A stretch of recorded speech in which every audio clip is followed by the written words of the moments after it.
नमस्कार, माझं नाव प्रज्ञा. मी आहे एक ऑयस्टर किड. तर हा आहे ऑयस्टर ओशमा क्लासेस. तर इथे बघा, count our blessings, oyster summer holiday, multi activities, बाल संस्कार वर्ग. We design our blissful future, engage your child with us. I will never give up. I can do it. I am genius. हे सर्व आपल्याला ह्या क्लासमध्ये असली क्षमता भेटते की आपण जे आपण ठाणून घेतलं ते आपण काहीही करू शकतो आणि ते करूनच दाखवायचं आपल्याला.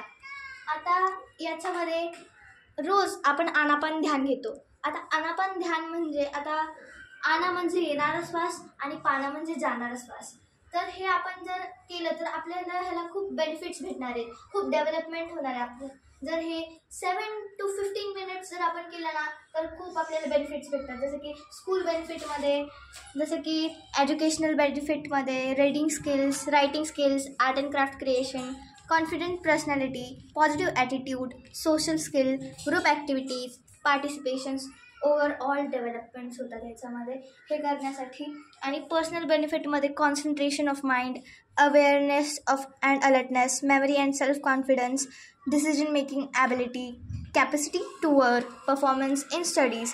आणि हे आपलं जे स्टडी आहे त्याचं जे आपल्याला जे हॉबी असते ते स्टडीमध्ये पण ते आपल्याला ॲड करू शकते.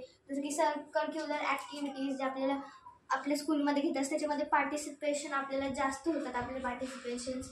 आणि हे असे जसं की ॲजिटेशन, फिअर, जे आपल्याला टेन्शन असतं, स्ट्रेस, अभ्यासाचा स्ट्रेस असतो, फिकल माइंडनेस, जे आपल्याला भीती वाटते ते सगळं कमी करतं, ते डिक्रीज करतं. आणि ह्याचे बेनिफिट्स आपल्याला हे सगळं शारदा मॅम शिकवते. आणि हे रोज मॅम घेतात. स्वतःकडे पाहणे, याच्या जरी आपण स्वतःकडे पाहायचं, स्वतःवर लक्ष द्यायचं, आपण स्वतःकडे जरासा टाईम द्यायचा एकदम शांत राहून. आणि हा सूर, हा आनापान ध्यान मेडिटेशन आपल्याला तथागत भगवान बुद्ध ही खूप हजार वर्षां पहिले आपल्याला तथागत भगवान बुद्धांनी हे संगतीचा आपल्याला शोध लावून दिलेला आहे. आनापान ध्यान, श्वासावर पहारा ठेवायचा, अवेअरनेस आणि म्हणजे सजगता आणि जागृतीचा अभ्यास म्हणजेच आनापान ध्यान. कृतज्ञता आणि राजनीचा सराव, म्हणजे आता याच्यापासून आपल्याला मैत्री भावना वाढते, आपल्या सगळ्यांसोबत आपण संवाद साधतो, एकदम छान संवाद साधतो, एकदम पॉझिटिव्ह ॲटिट्यूड राहतो सगळ्यांसोबत, म्हणजे युनिक. एकदा आणि आपण कसं युनिक आहेत तर आपल्या वेगवेगळे क्रिएटिव्हिटी असतात तर त्याच्यामध्ये जास्त मन लागतं.